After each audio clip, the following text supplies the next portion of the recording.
이어서 마태복음은 잠시 멈추고 이 말씀으로 감사에 대해서 나누려고 합니다. 여러분 축구 좋아하십니까? 축구 좋아하는 사람은 카카라는 선수를 알 것입니다. 카카, 이름이 특이하죠. 카카. 독일 선수인데 아주 준수한 실력을 가지고 발롱도르라는 그런 상을 탔던 사람입니다. 발롱도르 상이 뭐냐면 프랑스에서 주는 상인데 그 유럽에서 그해 가장 실력이 좋은 축구 선수에게 주는 상입니다. 그 상을 받았던 사람입니다. 그러니까 이 축구 선수 카카가 얼마나 유명한지 한번 찾아보세요. 근데 그 축구하면서 가장 짜릿하고 가슴이 터질 것 같은 순간이 언제이겠습니까? 골을 넣을 때죠. 이 카카가 공격수인데 골을 딱 넣으면 특별히 관중들이 꽉 차 있고, 특별히 예를 들어서 월드컵 결승전이라고 생각해 보세요. 그때 골을 딱 넣으면 가슴이 터질 것 같죠. 막 달립니다. 가만히 있을 수가 없죠. 그때 선수들이 골을 넣고 나면 세레머니를 하는데 각자 다양한 모습으로 세레머니를 합니다. 발음도 잘 안 돼. 근데 손흥민은 어떻게 합니까? 요즘 보니까 손흥민이 사진 찍는 걸로 이렇게 착각 사진 찍는 거 하죠. 근데 이 카카는 어떻게 하냐면 손을 하늘로 이렇게 딱 올리고 하늘을 바라보고 뭔가 중얼중얼해요. 그래서 어떤 사람이 물어봤습니다. 당신은 왜 그런 세레머니를 합니까? 그랬더니 골을 딱 넣고 나면 그 생각밖에 안 든대요. 내가 좋아하는 축구를 이 멋진 경기장에서 할 수 있게 하신 그 하나님께 감사한다. 그래서 자기는 이렇게 이제 한다는 겁니다.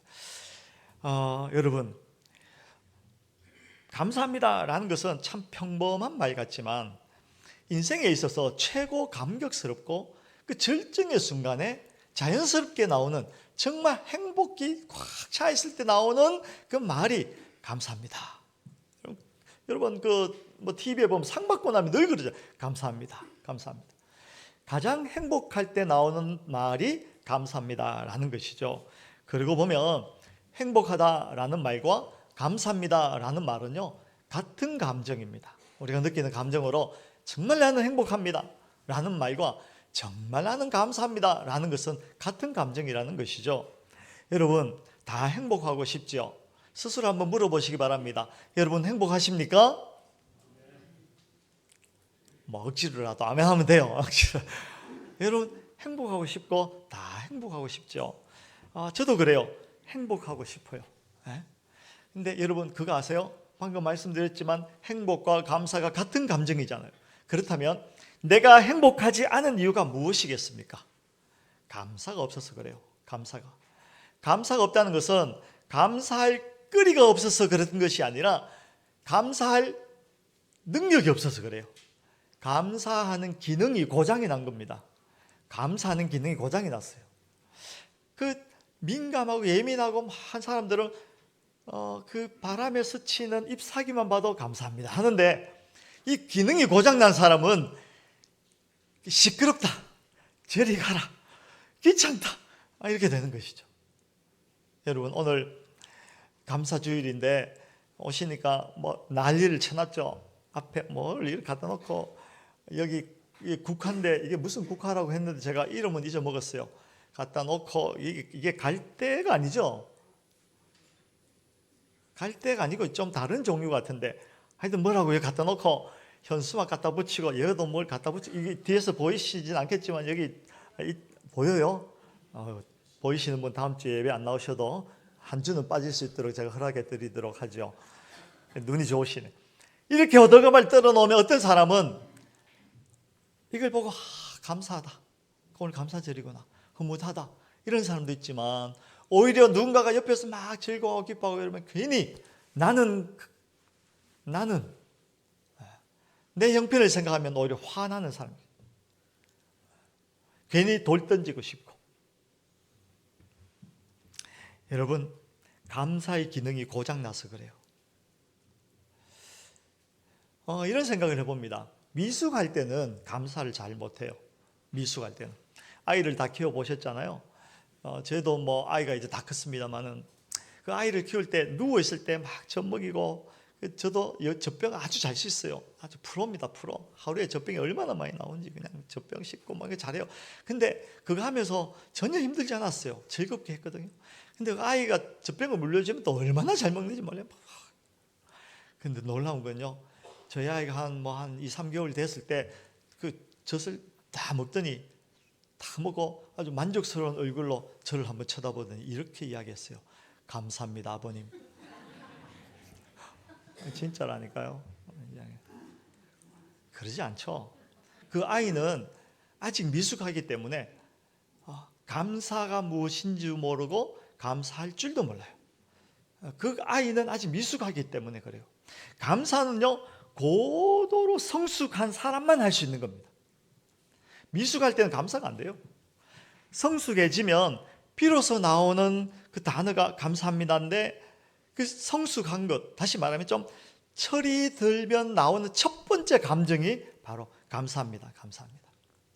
그래서 정말 자식을 키워보면 이 자식이 그 부모를 향해서 감사한 마음이 가득하고 그게 말로 나타나고 행동으로 나타날 그때가 되면 그렇게 우리가 이야기하죠. 야, 그놈 다 컸네. 그놈 철들었네. 그러죠. 신앙도 그와 같습니다. 신앙이 미숙할 때는요, 감사가 뭔지 몰라요. 진정한 감사가 무엇인지 몰라요. 근데 진짜 감사는요, 신앙이 좀 자라야 돼요. 신앙에 철이 들어야 감사가 무엇인지 알게 되는 것이죠. 시편 100편이 있어요. 시편 100편. 여러분 시편 100편 한번 찾아볼까요? 시편 100편 4절.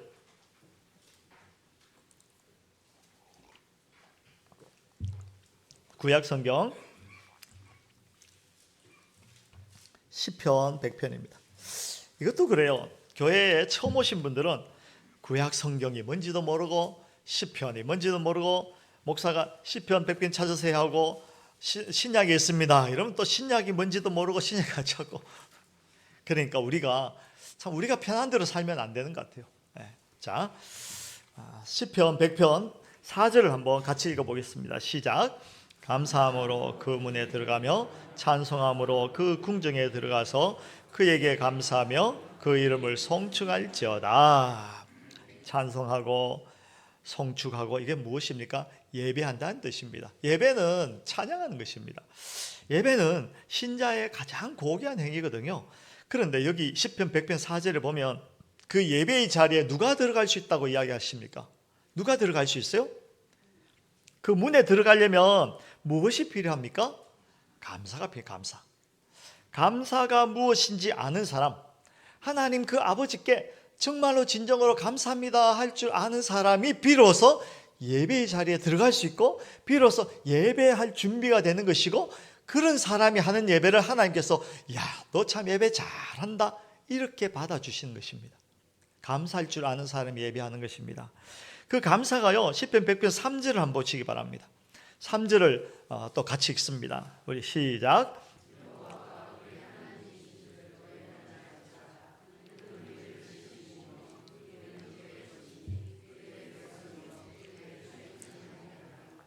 네, 아멘. 여기 하나님에 대해서 이 시편 기자가 어떻게 이야기합니까? 그분이 우리 하나님이야, 우리 아버지야. 왜냐하면 그분은 나를 지으셨고 나를 소유하시고 나를 기르시는 분이야. 그러니까 나의 존재 이유가 되고 내가 이 땅을 하루하루 살아갈 수 있는 모든 근거가 되시는 분이야. 그 사실을 이해하니까 야, 감사합니다. 정말 감사합니다, 하나님. 그래서 그가 감사함으로 그 문에 들어가게 되는 것입니다. 감사함으로 이 문을 열고 들어온 것이죠. 여러분, 저 문 열고 들어오실 때 무슨 생각으로 열고 들어오셨어요? 아무 생각 없었지 뭐. 늘 하던 대로 열려 있으니까 들어왔지 뭐. 근데 영적으로 그렇다는 것입니다. 저 문을 열고 들어올 수 있는 사람은 하나님께서 나에게 베풀으신, 길러주시고 지으시고 길러주신 그것이 무엇인지를 잘 이해하고 감사합니다 하는 사람이 저 문을 열고 들어와서 이 자리에 앉아서 하나님을 진정으로 예배할 수 있는 사람이 되는 것입니다. 그것을 아는 사람은 영적으로 성숙했다. 하나님께서 나를 지으시고 나를 길러주신 분이구나, 그 은혜가 크도다. 그걸 이해하는 사람은 영적으로 성숙한 사람이고 감사하는 사람, 그 사람이 예배한다, 그 이야기입니다. 여러분, 그러니까 문제가 있어요. 무슨 문제냐면, 그 성숙하지 않으니까 영적으로 분별력이 없는 겁니다. 그냥 흔히 우리 무엇이 가치 있고 무엇이 하찮은 것인지를 분별해야 되는데 그걸 분별할 능력이 전혀 없는 것입니다. 영적으로 성숙하지 못하면 그래요. 그게 안 되는 것입니다. 우리 아이들이 어릴 때는 이게 뜨거운지 찬지 모르잖아요. 저도 아이 기를 때 보면 늘 그게 주의해야 됩니다. 저희 둘째 놈 얼마나 별난지 밥상에 뭐 있으면요 입으로 먹지 않고 손으로 먹어요. 걔는 막 국을 끓여놔도 손을 푹 담가갖고 휙휙휙 이래야 이제 직성이 풀린 아이였거든요. 그러니까 뜨거운 걸 넣으면 안 되잖아요. 그러니까 치고 어릴 때는 그래요. 그런데 어른이 돼서도 그걸 분별하지 못하면 얼마나 어처구니 없겠습니까? 우리가 성숙한다라고 하는 것은 무엇이 가치 있고 무엇이 하찮은 것인가를 구별할 수 있는 능력이 생겼다라는 것입니다. 이런 이야기가 있어요. 그걸 구별하지 못하면 많은 사람들이 엉뚱한 곳에 시간을 씁니다. 엉뚱한 곳에 욕심을 냅니다. 그러지 않아요? 우리 김동호 목사님이 자주 하는 예화를 하나 말씀드리죠. 아들이 둘이 있어요. 그 아들을 조그만하게 키울 때 형이 있고 동생이 있는데 형이 그 동생을 데리고 다니면서 늘 놀아요. 동네 골목 돌아다니면서 노는데 문방구 앞에 가면 그 뽑기 하는 거 있잖아요. 100원짜리 하나 넣고 돌리면 뭐가 자꾸 나오는 거예요. 그냥 형이 하는 걸 이 동생이 따라다니면서 이제 배워봐요. 지도하고 싶으니까 형 나도 해볼게. 야 임마 하지마 이게 웃긴 소리 이렇게 하겠죠.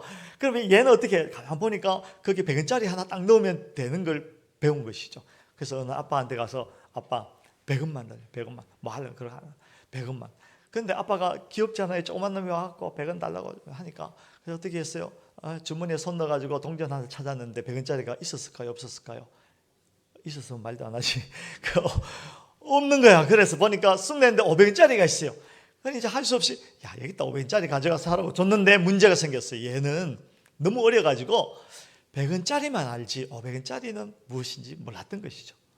그래서 이 500원짜리 동전을 주니까 이걸 한번 봤다가 아빠 이걸 한번 봤다가 이걸 한번 봤다가 100원짜리 달라는데 왜 이런 걸 줘가지고 100원짜리 그걸 툭 던져버리고는 100원짜리 달라고 그때부터 울기 시작하는 겁니다. 그래서 옆에 있던 형이 야 임마 그거 임마 500원짜리인데 그거 가져가면 바꿔서 5번 할 수 있어 5번 해도 얘는 그냥 땡깡 부린 거야. 아니야 100원짜리 달라고 100원짜리 달라고. 그런 모습을 보면 요따만한 애가 그러면 아빠가 얼마나 귀엽겠어요. 그죠? 아이고 요놈 정말 귀엽다 그러겠죠. 그런데 여러분 그 아이가 커서 대학생이 되고 결혼까지 했는데 와서 맨날 아빠한테 100원 끔찍하죠. 여러분 성숙해야 돼요. 성숙하지 못하면 무엇이 가치 있고 무엇이 하찮은 것인가를 구별하지 못하면 엉뚱한 짓만 계속하는 것입니다. 신앙생활을 한다고 하지만 말만 그렇고 진짜 신앙생활을 하지 못하고 추수감사절이 돌아왔는데 무엇에 감사해야 되는지도 분별을 못해요. 그래서 하니까 남들이 하니까 또 1년에 한 번씩 돌아오니까 그러면 안 되는 것입니다. 영적으로 성숙하면 어떻게 되는지 한번 해볼까요? 한번 알아볼까요? 오늘 읽었던 에베소서 2장 1절에서 8절 말씀을요 천천히 한번 읽어보면 한 번 읽고 두 번 읽고 세 번 읽으면요 내가 예전에 어떤 존재였구나, 진정으로 죄된 인생이었고 마귀에게 눌려 있었던 인생이었구나, 그랬던 우리를 예수 그리스도께서 십자가에 죽으심으로 아버지께서 그 아들을 십자가에 내어주시는 그 사랑으로 나를 살렸구나, 그것이 얼마나 크고 놀라운 은혜인지를 깨달아 알면요 이 에베소서 2장 1절로 8절을 읽으면 그냥 읽을 수가 없어요. 가슴 속에서 뭉클해지고 뜨거운 눈물이 흐르기 시작합니다. 감격하게 됩니다. 그 사실이 그것이 보배롭구나라는 것을 비로소 깨달아 알게 되는 것이죠. 그냥 읽을 수가 없어요. 그게 그렇게 에베소서 말씀을 읽으면서요 내 안에서 감격이 일어나는 사람은 내가 영적으로 분별력이 생겼구나, 무엇이 가치 있는지 무엇이 하찮은 것인지를 깨달아 알게 되었구나, 그렇게 되는 것입니다. 근데 너무 오래된 사랑이 돼서 제가 연애를 잘 못해요. 연애하면 길어봐야 6개월. 그래서 제가 여자들을 많이 울렸어요. 연애 초반에는 남자인 제가 따라 붙어갖고 야 너 이리 와 나하고 사귀자 했는데 근데 한두 달 지나면 제가 실정을 빨리 내는 스타일이거든요. 그러다 보니까 전화도 안 하고 그러다 보니까 나중에는 의무감으로 전화하고 그러니까 의무감으로 전화하면요 여자들은 신기하게 다 알아요. 그러다 보니 뭐 헤어지고 울고. 우리가 그 사랑을 아는 것 같지만 그냥 의무감으로 전하듯이 오래된 사랑, 빛바랜 사랑, 정말 영적 분별력이 희미해지고 그래서는 안 되잖아요. 여러분 그 밭에 감추인 보화 이야기 아시죠? 주님께서 그 예화로 말씀하신 것입니다. 비유로 말씀하신 것이 비유로. 제가 간단하게 말씀드리겠습니다. 한 농부가 있었어요. 소작농이었어요. 자기 밭이 아니고 이제 밭 주인한테서 그걸 빌려 가지고 농사 짓고 농사에 소출이 나오면 이제 나눠 가지는 그런 것이었죠. 그날도 이렇게 열심히 농사를 짓는데 곡괭이를 내리쳤는데 뭐가 덜컥 걸리는 겁니다. 이게 뭔가 싶어갖고 파봤더니 뭔가 이렇게 함이 있고 그걸 열어봤더니 보물이 그냥 잔뜩 들어있는 거예요. 엄청난 보물이 들어있는 겁니다. 그래서 이 사람이 어떻게 했어요? 그 보물을 파내가지고 밭 주인 갖다 주세요? 안 그랬어요. 이 부분에서 많은 사람들이 실족하긴 합니다만 어쨌든 다시 덮어놓고 흙을 덮어놓고는 어떻게 했어요? 집으로 달려가서 집에 있는 거 없는 거 다 팔아버렸어요. 집도 팔아버리고 다 팔아버렸어요. 그 돈을 가지고 밭 주인한테 쫓아가서 어떻게 합니까? 밭을 샀어요. 그리고는 밭을 딱 사고 나서는 어떻게 합니까? 보물을 파가지고 그 밭에 있던 보물을 딱 가져간 것이죠. 이게 비유의 내용입니다. 그래서 이상하네, 표정이 이상하네. 그걸 왜 주인에게 갖다 주지 않고 자기가 가졌냐 뭐 이런 표정인데 그건 문화적인 배경이 있습니다. 그것도 말씀드려야 되겠네. 표정이 안 좋아서 안 되겠다. 그 당시에는요 은행이 없었어요. 그 전쟁이 많이 났어요. 그래서 뭐 이동하거나 또 뭘 이렇게 이제 보관하고 숨겨 놓을 때는요 땅을 파고 묻어두는 게 많았어요. 그게 표시를 하죠. 저희 할아버님께서도 6.25 동란 때 뭐 피난도 가야 되는 그런 상황이 생기잖아요. 그래서 근데 다 가져갈 수 없고 하니까 그 땅에 파갖고 묻었어요.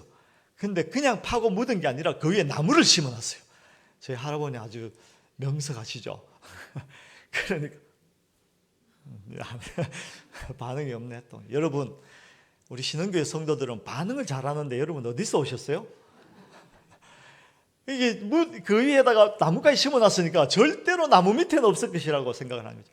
그런데 옛날에는 전쟁이 많고 그 당시에는 전쟁도 많고 이러다 보니 그렇게 묻어놓고 그냥 멀리 가서 돌아오지 못한 사람도 생겨 죽고 뭐 또 오래되고 이러니까 주인 없는 것들도 많이 있었어요. 그걸 배경으로 한 예화입니다. 비유입니다. 어쨌든 그걸 파서 이제 갖다가 자기의 것으로 이제 삼게 된 것이죠. 그런데 예를 들어서 그 농부가 마치 영적인 안목, 그러니까 그것이 보물인 줄 아는 안목이 있었으니 다행이지. 만약에 그런 안목이 없었으면 어떻게 했을까요? 귀찮기만 하지. 곡괭이질하는데 자꾸 걸리니까 귀찮으니까 파가지고 그냥 저기 갖다 버렸겠죠. 그러나 그 농부는 무엇이 가치 있는 것인지 무엇이 하찮은 것인지를 분별할 수 있는 성숙된 영적 실력, 영적으로 성숙된 사람이었어요. 그래서 그는 보물을 알아봤던 것이죠. 여러분, 우리 안에는 에베소서 2장 1절로 8절에 있는 엄청난 보물을 선물로 가지고 있어요. 그런데 그 보물을 받았음에도 불구하고 그것이 나에게 어떤 의미가 있는지를 영적으로 성숙하지 않으면 몰라요. 그걸 모르면 행복하지 않아요. 그걸 손에 잡고도 100원만. 예수 좋은데 근데 예수님 그것보단 지금 돈이 좀 예수님 십자가 좋지만 지금 내 아파트가 좀 좁은데. 여러분 돈도 필요하고 아파트도 필요해요. 그리고 차도 있어야 되고 우리가 지식도 있고 명예와 권세 이런 것도 적당히 있어야 됩니다. 그것이 나쁘다는 이야기가 아니라 그것과는 비교할 수 없는 보물을 우리가 가지고 있는데 그것에 대한 가치를 우리가 잘 모르면 불행하다는 것입니다. 행복하지 않다는 것입니다. 그 성경에 보면 정말 행복했던 사람이 있어요. 하박국 선지자. 그 잘 알았던 사람이죠. 하박국 선지자가 실제로 처음에는 행복하지 않았어요. 하나님 추수감사절이 돌아왔는데 나는 시험 떨어지고, 하나님 추수감사절이 돌아왔는데 예수 안 믿는 사람들은 수능 시험 치면 더 좋은 성적 나오던데 나는 예수도 잘 믿고 기도도 하고 했는데 성적이 생각했던 것처럼 잘 안 나오고. 하박국 선지자가 하나님 앞에 가서 그랬어요. 하나님, 이방이 왕성하고 하나님의 백성이 이렇게 살아서 되겠습니까? 핍박받고 또 하나님도 잊어버리고 마음대로 살고, 이 하나님의 백성이 이랬어야 되겠습니까? 하나님 도대체 이게 뭡니까? 그랬던 사람이 하박국 선지자죠. 그래서 하나님 앞에 엎드려 가지고 기도했어요. 하나님, 이게 무엇입니까? 그는 기도하면서 하나님을 발견하게 됩니다. 하나님의 섭리를 발견하고 깨닫게 됩니다. 그리고 나서는 그 불평과 불만과 그 고통과 원망이 바뀌어서 어떻게 됩니까? 없어도 외양간에 소가 없고 우리의 송아지가 없고 양이 없고 밭에 소출이 없고 포도원에 포도가 없어도 나는 감사하다. 어떤 하나님으로? 구원의 하나님으로 말미암아 감사합니다. 이렇게 감사해요. 그 구원이 무엇인지를 알게 되면 없어도 감사하게 되는 것입니다. 그 구원이 무엇인지 알지 못하면 그저 없는 것 때문에 늘 불행해.